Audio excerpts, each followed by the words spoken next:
Jesus ain't no virgin. He did the same thing to me last Christmas. He what? Yeah, Jesus did the same thing to my wife Christmas before last, and my buddy's wife the year before that. Today we're looking at the Family Guy moments that pushed comedy to a place it probably shouldn't go. Starting off at number 10, we have a superhero joke in which Family Guy takes aim at Aquaman. Help! Somebody help! Rape! Scream all you want. Nobody can hear you out here. The setup shows a woman being assaulted on the beach, crying out for help.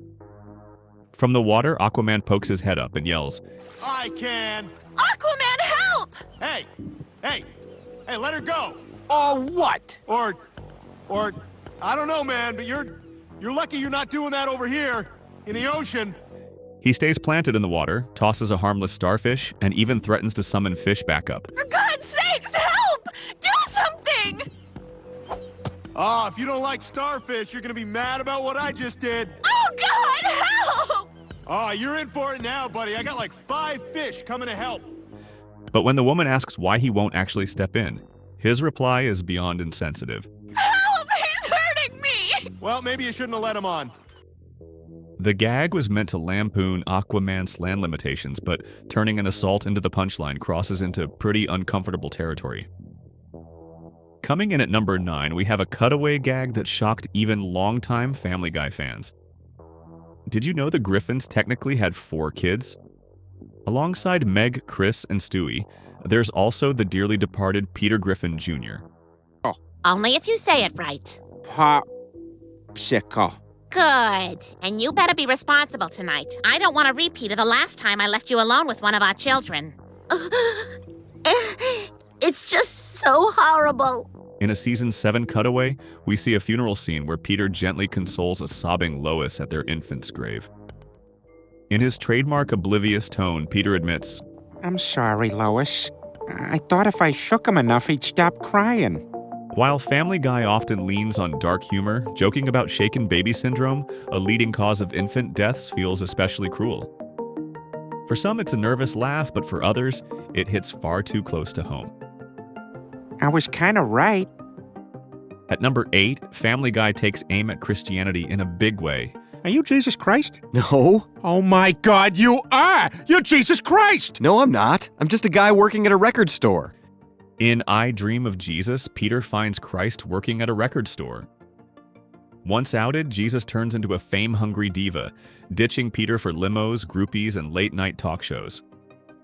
The idea of the Son of God acting like a spoiled celebrity didn't sit well with many fans.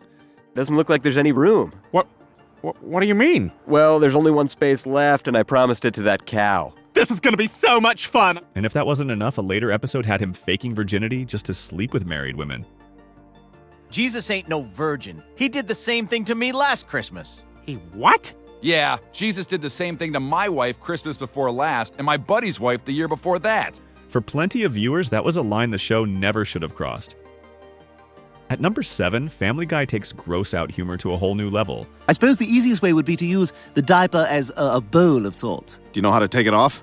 No, I've never done it myself. Mum does it.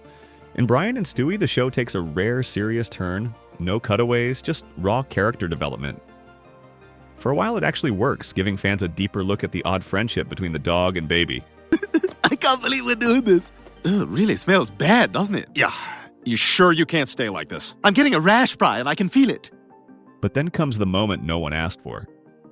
Locked in a bank vault all weekend, Stewie ends up with a dirty diaper and begs Brian to eat it clean.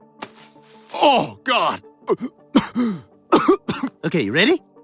Against all reason, he does. It's your thing.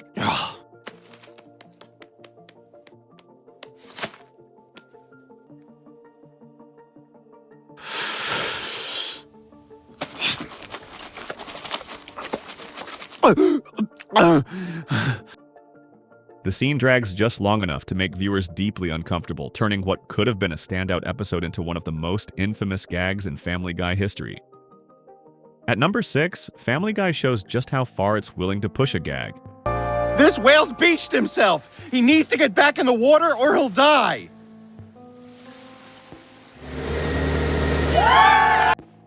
In a 2014 episode, Peter gets his hands on a forklift, which already spells disaster. But things get really dark when he shows up on a beach to rescue a stranded whale. Instead of saving it, Peter accidentally impales the massive animal on the forklift prongs. What follows is nearly a full minute of him struggling to shove the whale back into the ocean while gruesomely tearing it apart in the process.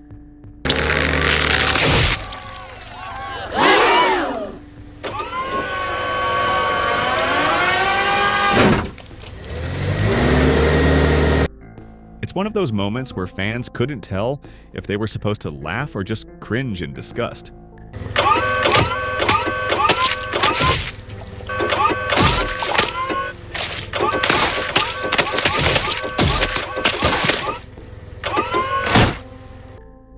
And to make things even stranger, something similar happened in real life in 2015, when a failed attempt to move a whale carcass ended in disaster on a Uruguayan beach. At number 5, Family Guy slides into dangerously dark territory. Peter, put that knife down. Lois, I don't have any friends. In the episode, a depressed Peter asks Lois from another room how to take his own life, and Meg, in her usual grim comic mode, actually offers what she thinks are tips. The gag goes for shock, but by flirting with real-world suicide, it stops feeling like satire and starts feeling irresponsible. Meg is right. Okay, I'll be in the garage. The show even skirts dangerously close to providing actionable information, which we won't repeat here. Critics and mental health advocates alike called the bit tone-deaf, arguing it could be triggering or harmful to vulnerable viewers. At number 4, Family Guy turns one of the darkest diagnoses into a punchline. I don't know how to tell you this, Mr. Devaney, so I'll let these guys do it. You have AIDS. Yes, you have AIDS. I hate to tell you, boy, that you have AIDS.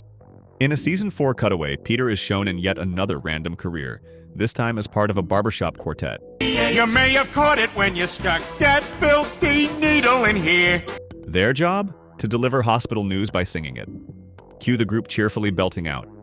Or maybe all that unprotected sex put you here. It isn't clear, but what we're certain of is you have AIDS. Yes, you have AIDS. What might have sounded like a clever setup quickly turned into one of the show's most infamous gags, with many viewers calling it tasteless and cruel. I'm sorry, I wish it was something less serious. Writers later defended the joke, saying the humor came from the sheer absurdity of singing something so serious. But not everyone was buying it. The moment was divisive enough that Peter even revisits it years later in Season 19, this time half admitting he regrets it. At number 3, Family Guy steps into controversial religious territory. Wondrous dancing speck of light, I need a Jew. In a Season 3 episode, Peter finds himself in need of a good accountant and bursts into song, wishing for a Jew of his very own. The number leans on the long-standing stereotype of Jewish people and money, and while some viewers brushed it off as edgy satire, others found it flat-out offensive. Lois makes me take the rap, 'cause our checkbook looks like crap. The controversy only deepened when the song's melody, borrowed from When You Wish Upon a Star, sparked a lawsuit from Bourne Music Company. I need a Jew. They claimed the parody was degrading and stripped the original of its wholesome image. For many, though, the damage was already done. This was one parody that didn't land with everyone. At number 2, Family Guy tackles one of its darkest and most uncomfortable storylines. Brenda, the fact that you are being abused has affected my life in the following ways. The sister that I knew and loved growing up no longer exists. In Season 10, we're reintroduced to Quagmire's sister, Brenda, and her abusive boyfriend, Jeff. For your information, Brenda just agreed to leave you. Like hell she did. Brenda, you tell him? No, not yet. Despite his constant physical and emotional abuse, Brenda refuses to leave him. What the hell? Did you change the channel while I was going to get a beer? Oh, yeah. I'm sorry, honey. I just wanted to see who was on Letterman. We're watching Leno, you bitch! I'm so sorry. His soft, gentle humor connects effortlessly with my mainstream sensibilities. Things escalate to the point where Quagmire and his friends secretly take matters into their own hands, killing Jeff and faking a farewell letter to cover it up. Quagmire, you're talking about murdering a guy. It doesn't matter what he's done, it's still murder. The episode sparked heavy controversy. On one hand, the show addressed the issue more seriously than expected, even showing the psychological hold abusers can have. But many critics argued it was too dark for a comedy like Family Guy. At number 1, Family Guy takes on one of the most shocking real-world scandals.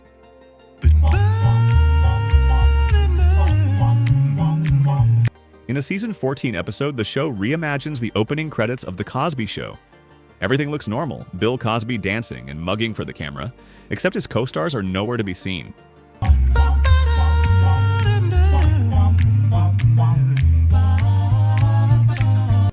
The implication?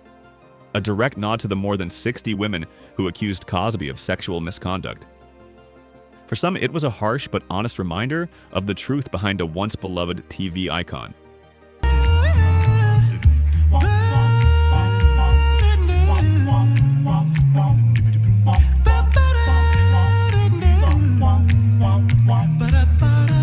For others, it was just too cruel, turning decades of trauma into a quick punchline. Either way, it was Family Guy at its most unapologetic, ripping off the mask and forcing audiences to look. Love it or hate it, Family Guy proves no topic is off limits. Stick around by subscribing and we'll see you in the next video, which you might also like.